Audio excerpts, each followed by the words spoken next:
కుమారుడైన హెజ్కేలుకు ప్రత్యక్షము కాగా దేవుని వాక్యము హెజ్కేలుకి ప్రత్యక్షమయ్యింది. సువార్త అందరికీ అందింది. ఇంకా అందాలి.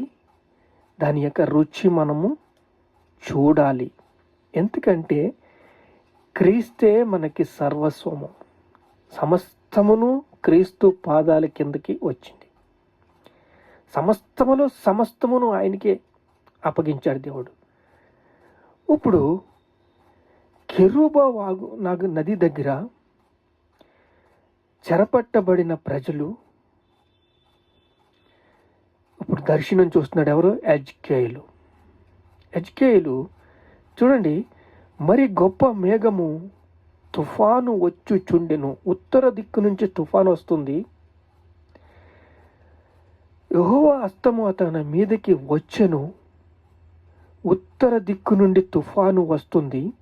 మరి గొప్ప మేఘము గోళముల గుండ్రంగా మేఘము ప్రత్యక్ష గుడారమును కమ్మగా యెహోవా తేజస్సు మందిరమును నింపెను. నిర్గమకాండం 40:34 చూసాం. ఇక్కడ మేఘము గోళము వలె గుండ్రముగా, హెజ్కేలు గ్రంథం 1:4 కన్ఫ్యూజ్ అవ్వకండి.